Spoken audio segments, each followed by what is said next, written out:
Hello everyone and welcome back to UE5 BP Guru. Another Resident Evil episode. I know I'm spoiling you guys with continuing this series, but I thought I'd just do a few more just because it's fun and I'm enjoying it. We're going to look at something new today. We've got a few subjects I want to cover, but let's click play for now and sort of just see where we're at. So I've re-put my timer in your notes as well. Made that a bit longer, but oh, spooky! Something. Oh, spooky blood and shadows. Oh, we'll ignore that though because I still haven't done anything down there yet. And we're going to come up here, and I've refixed the light at the end of the hallway. You've probably noticed. If we go to the end, there we go. We've got the lovely light back now. That adds the shadows. Oh, we've got rain. Oh, isn't that wonderful? And as we go into here, it gets a bit louder as we get outside, and yeah, it's almost completely different game now. You can go to different places, and you can come down here. This will be a doorway. It's not fixed and done yet. There is also an entire area behind this barrel that you can't get to yet. That's what the doorway is for. But yeah, I'm still working on a lot of stuff. But today I thought I'd cover this rain because I thought it was a really cool effect, and I also want to cover kind of sounds and footsteps. And just see where we go with this, because I thought this was really effective. I also want to talk about how I built this environment, because it looks like it's very fleshed out, and I spent hours on it. But actually, it's all kind of what I like to call smoke and mirrors. It looks like I've built this entire very fleshed out world, but actually, it's just a little bit of land, some walls, and a couple of houses and trees. It really isn't a lot. But I'll talk about that as well in a future episode because I quite like that topic. But today we're going to be looking at the rain, this rain Niagra system. Really simple, but let's just get into it, I guess. So we're going to just create a new Niagra system here. New system for selected emitters. And we're going to come down and do fountain. Add that, finish, and away we go. So it will open in a moment, wherever it is. I didn't name it anything. It's fine. Okay, so when we open it, it looks like a fountain, and it's very much not what we need. So if we delete out the shape location, or at least try to, delete and delete, we have this continual downstream of particles, which obviously we don't want. We're going to add in a totally new shape location. This will be a brand new one that's all for us. If we go to shape primitive, we're going to change that to box and plane. And we're going to expand this to about 2,500 on the X and the Y. And we can leave Z at 100. And you can already see we've got this wonderful raindrop effect. We're also going to add in re-add in our add velocity, because now we can control that a little bit better. And all we're going to change is the Z to -1,000, and now you can see it's coming down way faster.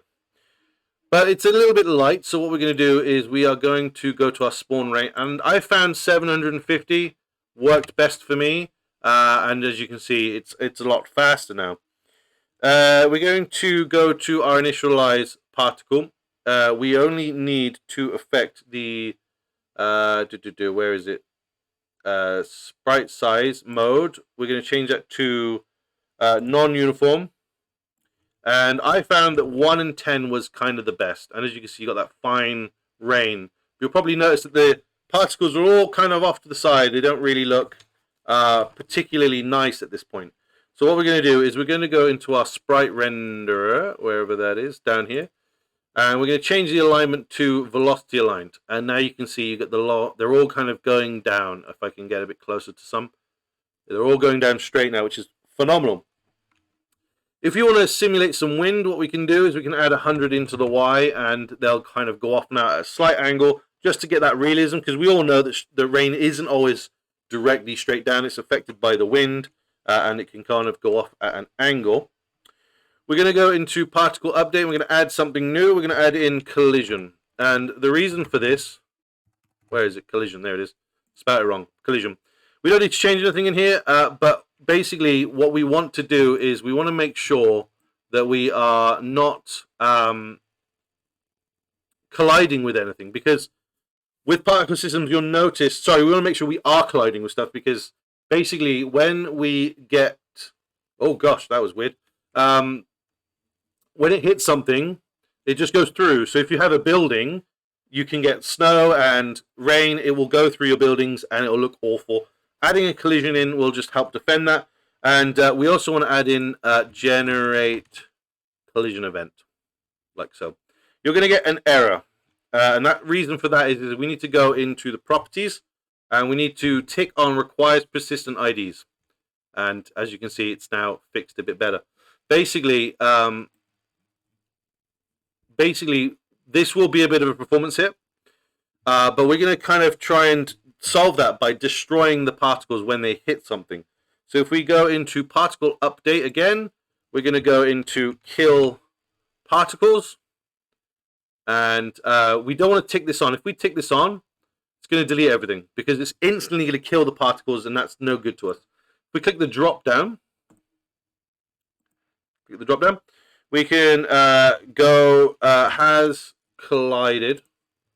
And if it hasn't collided with anything, nothing will happen. If it does collide with something, it will be destroyed. So, for example, that's kind of how you stop rain going into your buildings, because when it hits that building, it will destroy. And this will help us with our performance that little bit more. And if we drag this out now, let's find an area where we don't have any rain. I've got lots of rain everywhere. Let's go over here just slightly.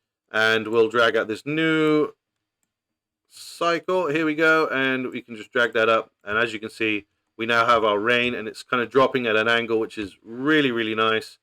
And it's working well. And it's as simple as that. Hopefully you found that useful, guys, to get this kind of effect. I will be showing more off. This is the other area, by the way. I'm just building like a dock that you can't get to straight away. But yeah, hopefully you found this useful. Hopefully you're enjoying the continuation of this Resident Evil series. The next thing I want to add in is obviously sound, and I'm going to show you how I deal with the rain sound, and we'll talk about collision. I also want to go over footsteps, how to do that, and we'll obviously look at making some sort of like little events to happen in the world as well. Thank you so much, guys, for watching. We're on our way to 10,000 subscribers, so if you're new here, hit that subscribe button. It would mean the world to me. And yeah, I'll see you in the next episode. Much love. Take care. Bye.